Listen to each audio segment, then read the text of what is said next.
दोस्तों आज हम लोग पढ़ेंगे समांतर श्रेणी जो कक्षा 10वीं के 5.1 चैप्टर में परीक्षा के दृष्टिकोण से बहुत ज़्यादा महत्वपूर्ण है। तो सबसे पहले समांतर श्रेणी किसे कहा जाता है, ये हम परिचय के रूप में हम लोग जानेंगे। तो समान अंतर वाले श्रेणी या क्रम को हम लोग समांतर श्रेणी कहते हैं, जैसे कि 4, 7, 10, 13 और 16। तो इसमें देखेंगे कि इसमें समान अंतर है कि नहीं है।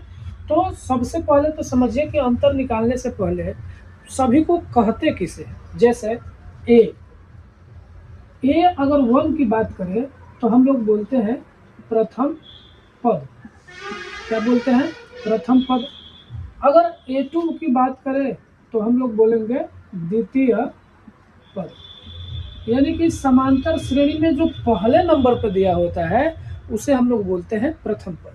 जैसे समांतर श्रेणी ये है कि नहीं है, ये तो बाद में चेक करेंगे, पहले समझ लीजिए कि ये वाले पोर्शन को हम लोग A1 बोलेंगे, इस वाले टर्म को हम लोग बोलेंगे A2, इस वाले टर्म को हम लोग बोलेंगे A3 और इस वाले टर्म को हम बोलेंगे A4 और इस वाले टर्म को हम बोलेंगे A और कितना 5।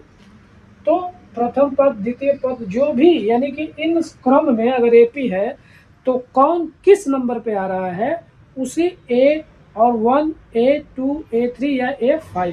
यानी कि सीधा सीधा बात है कि A और N मतलब होता है N वा और कौन सी पद। N का मतलब हो जाता है N वा पद। जैसे कि आपको कोई कह दे कि आप 5वां पद बताइए, तो हम लोग को निकालना होगा 5वां पद, तो यहाँ से लिखेंगे A5। अब इसका फार्मूला क्या होता है वो तो हम लोग बाद में देखेंगे। तो पहले आप लोग समझ गए होंगे कि हम लोग A1, A2, A3 और A4, 5 किसको हम लोग बोलते हैं। इसी तरह से जितना लंबा हो जाएगा उतना लंबा से हम लोग लिखेंगे। अब A हो जाएगा, यानी कि A जो होता है A बराबर होता है प्रथम पद। अब हमारे D आता है, D का मतलब हो जाता है सार्वअंतर। सार्वअंतर मतलब का डिफरेंस, यानी कि अंतर। तो D जो बराबर होगा बेटा, जो D बराबर होगा वो हमेशा A2 और माइनस कितना होगा A1। ये जरूरी नहीं है कि A2 माइनस A1 ही करेंगे।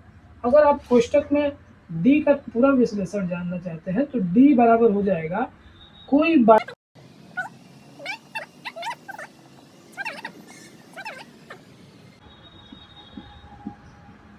यानी कि कोई भी बड़ा पद ले लीजिए, सिर्फ A1 को नहीं लेना है।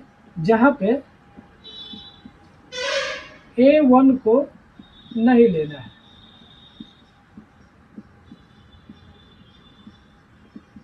अब कारण क्या है कि A1 को नहीं लेना है, क्योंकि A1 अगर ले लेंगे तो इससे तो पहले वाला पद है ही नहीं, तो घटाएंगे क्या।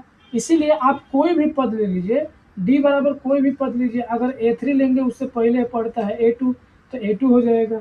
D बराबर अगर आप A4 भी लेते हैं तो उसमें से घटा देंगे क्या चीज़, A और 3। यानी कि D बराबर आप पद कोई भी ले लीजिए, उसमें से घटा देना है 1 पावर n-1। यानी कि कोई भी पद लीजिए, 5वां लेना है तो 5 में से 1 घटाना है 4, अगर 6वां लेना है तो 6 में से 1 घटाना है 5। तो D बराबर हम लोग यहाँ से ज्ञात करते हैं कि D जो बराबर होगा, कोई भी पद ले लीजिए और उसमें से उसके छोटे वाला पद को क्या कर दीजिए, घटा दीजिए।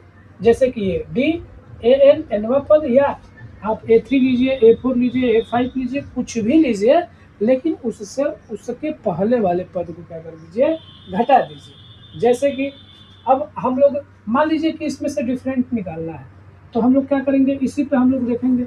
तो मान लीजिए कि हमको A2 लेना है, तो D जो बराबर हो जाएगा A2 कितना है 7 और माइनस कितना 4, तो D जो बराबर आ जाएगा वो कितना आ जाएगा 3 आ जाएगा। लेकिन आप अगर दूसरे तरीके से बात करें कि A3 लेते हैं तो D बराबर A3 माइनस A2, तो A3 कितना है 10 है और A2 कितना है 7 है, तो D जो बराबर हो जाएगा वो कितना आ जाएगा 3।